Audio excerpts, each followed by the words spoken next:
Hello, this is Pastor Rick, and I want to welcome you to the Sunday Forum on this Sunday, July 25th, where we're going to talk about these exciting surveys about Christianity in America that have just come out this last week. I wanted you to have some of the statistics, but remember when we go over the numbers today, these numbers reflect probably things that you see happening in your own families, with your kids, with your grandkids, maybe with your grandparents if you're younger. Okay, and so when we look at the statistics, the movements of what's happening with Christianity in America, think about Emmanuel, think about your own family, think about your own friends. And so, first of all, I want to paint the big picture, and many of us have experienced this if we're a little bit older. The big picture over the last 50 years, and I get this from Christianity Today, a very prominent evangelical magazine here in the United States. And the first thing they say is that fewer people identify with an established religion than in 1970. So today, you can see about 30% of people in the United States say, we do not belong to any established religious group. 30%. Now, it has been higher just a few years back, and so that number has shrunk, and we're going to talk about that in a second. But that's interesting because in 1970, for example, when I went to high school, only 5% would self-identify as saying that they did not belong to a church. So that is a major change over the last 50 years. And this is interesting. The MAINLINE, again, when I was in high school, was about 30% of all Christians. Today, it's 10%. That is the decrease in the MAINLINE. And by the way, Lutherans, we don't fit into these categories really well. The ELCA, the denomination that Emmanuel belongs to, is considered MAINLINE.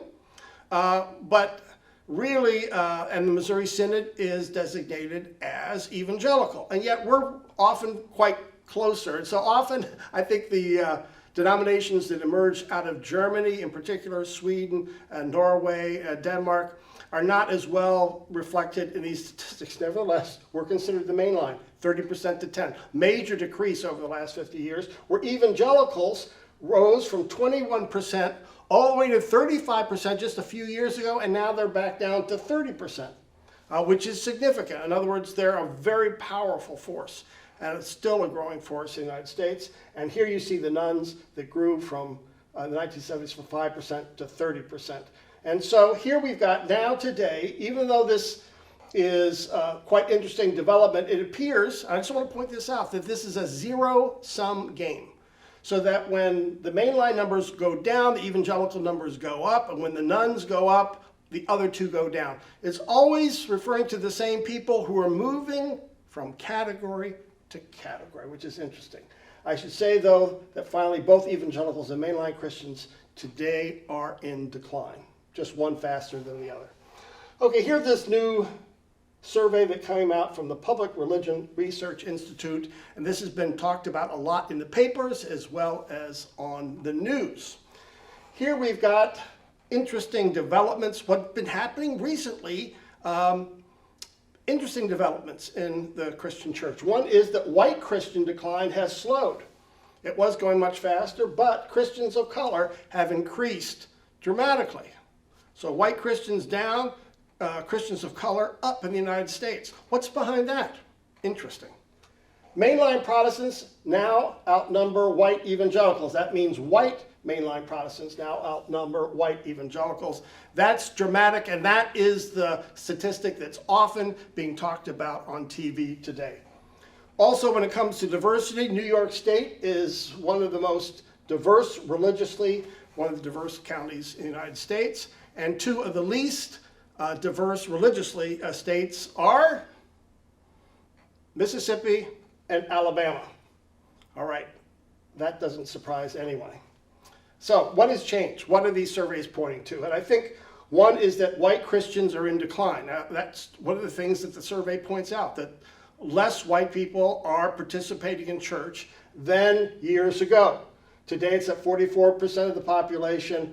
In 2006, not that long ago, it was 54% of the population. And again, these aren't just statistics. Think about your own family. Do you see maybe your grandparents who have stopped going to church, or your children or grandchildren, right? Often we see now families that were all going to church in the 1970s. Now it's just a percentage. Well, that's what these statistics reflect. But also that Christians of color have increased. In 2006, it was 23% of Christianity, and now it's 26% of the population, so usually 26% of the population. And I would imagine that part of that is through immigration. That when immigrants come here to the United States, they're often Roman Catholic or evangelical, they actually become more religious here in the United States than they were at home, and for some good reasons. All right, so here is this statistics that's being quoted a lot in the paper and on TV, that the white mainline Protestants today is 16.4% of the population, and where white evangelicals, it's 14.5%. What that means is, even though the evangelical church is larger and it's a little bit in decline, but has been growing over the last 50 years, its growth is not coming from the white population, but from people of color. And so that's interesting as well. Again, today, that's a major increase of 13% to 16.4%. What's going on there? That's, of course, quite interesting. And so here we find out a little bit about what's going on. Because when we take a look at the average age of white Christians, evangelicals, the average age is 56. Catholics are 54, and mainline is 50. Why is the mainline then, so to speak, in these categories the youngest? And many feel it's because some young people are shifting from evangelical churches into the mainline, and that's bringing the average number of our population down, which is quite interesting. Here is one more, and I won't go too much into depth, but of course, how does this play out in politics, right? Because here we've got Republicans are 29% evangelical, 22% mainline, 13% nuns. Again, the nuns are those who have no religious affiliation. And you can see here with Democrats, they're 7% evangelical, 12% mainline, 36% nuns. So here those that are more secular are playing a larger role in the Democratic Party, and you can see the evangelical and mainline are playing a larger role in the Republican Party. But notice, Christians of color, Republicans, 14% of Republicans are these Christians of color, where the Democrats, it's 32%. And of course, often we point to, in particular, the black church that plays a large role within the Democratic Party. Also, self-identification, I just point this out for the mainline because, again, we're often seen within that group here at Emmanuel. 33% are Republican, self-identify as Republican, 35% Democrat, 30% independent. So basically 1/3, 1/3, 1/3 in our church. All right, a lot of statistics, but again, how does that reflect on your family? What are the changes in the Christian faith that you've seen play out in your family over the last 50 years? Does this reflect what you've seen, right? In the broader family, not just your immediate family, but when the whole family gets together, all the cousins, what have you seen as far as developments in their church participation? So here, I think, are some of the takeaways that you can hold on to. First is that fewer people identify with an established religion today than 50 years ago. And I bet you see that in your families as well.